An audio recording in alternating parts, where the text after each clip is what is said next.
Punaise, punaise, punaise. C'est le dossier des jeux d'arcade. Et il y a toute une liste consacrée aux jeux de course.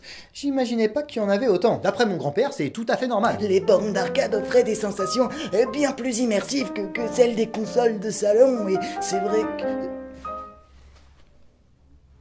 Je suis en train de me moquer de mon papy, là.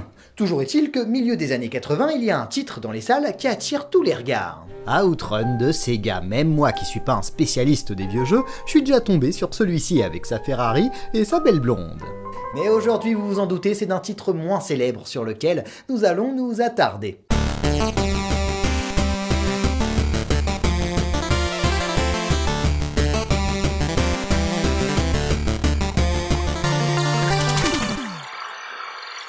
Taito, célèbre développeur spécialisé dans les titres arcade, souhaite lui aussi proposer son jeu de course. Seulement, Outrun occupe toute la place dans ces fameuses salles d'arcade. Il va falloir coûte que coûte s'en démarquer. La première idée est toute simple, on ne sera pas à bord du même véhicule. Nous sommes passés d'une Ferrari à une Porsche 928. Ça change absolument tout, au niveau de l'adhérence par exemple. Les Porsche sont beaucoup plus souples sur leur conduite. Et c'est tout un tas de petits... C'est pas vrai, j'y connais absolument rien en bagnole, alors Ferrari ou Porsche, pour moi... On va dire que c'est plus pour le style qu'autre chose. Ce qui va nous intéresser ici, ce sont les pilotes qui sont aux commandes du véhicule. Dans Outrun, c'était un beau gosse, tout ce qu'il y a de plus arrogant. À tel point que même en pleine compétition, il ne se séparait pas de son escort girl. Changement donc de registre, puisque... Ah oui, c'est vrai, on les voit pas ici. Mais nous incarnons des policiers, et nous ne nous retrouvons certainement pas sur le trafic pour faire la course. Mais pour attendre le supermarché avant la fermeture, afin de pouvoir acheter nos beignets.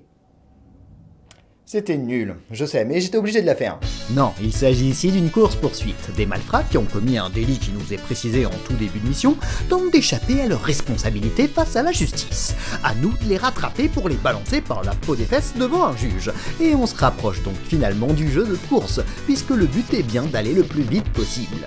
Parce que nous, dans les forces de l'ordre, s'il y a bien quelque chose qui nous agace, c'est de terminer notre service après la fermeture du supermarché. Il n'y a donc pas une minute à perdre, il va falloir mettre les pleins gaz. Une petite interface nous indique la distance à laquelle se trouve les hors-la-loi de notre véhicule. Outrun innovait en proposant à diverses reprises des embranchements, avec donc la possibilité pour le joueur de choisir son parcours, chose à laquelle on était très peu habitué dans le jeu de course, où il s'agissait principalement d'éviter les autres concurrents. Chase HQ reprend ce principe mais différemment. Ici, nos braves collègues, dans leur hélicoptère, viennent nous prêter main forte. Mais les malheureux, on s'en doute, ont un tas d'autres choses à faire, si vous pensez à la même chose que moi. Il ne reste donc que quelques secondes le temps de nous indiquer, et surtout au dernier moment, parce qu'ils sont pas très réactifs, la trajectoire la plus courte à suivre. Et si on prend la mauvaise direction, on rallonge notre parcours. Pour faire régner l'ordre, tout est permis. C'est pourquoi il ne faudra pas hésiter à prendre des passages normalement interdits à la circulation, mais qui nous permettront par moment de gagner de précieuses secondes.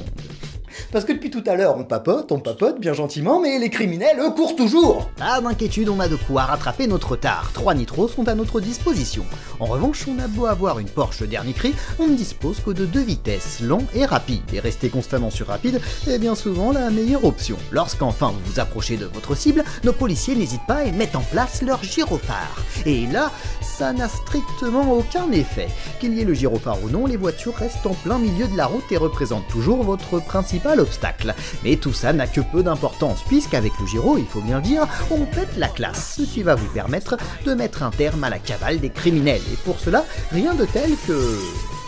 Quoi? Vous pensez qu'on allait descendre du véhicule et demander vos papiers s'il vous plaît? Non, c'est beaucoup plus amusant comme ça. Chaque coup endommage la voiture de l'adversaire. Une jauge d'endommageabilité, j'ai pas trouvé d'autre terme, se remplit donc au fur et à mesure des dégâts, jusqu'à ce qu'une fumée âpre se dégage du véhicule, puis des flammes, et que nous finissions par réduire celle-ci en un tas de ferraille. On en profite donc pour menotter les fugitifs et contribuer à faire régner la justice.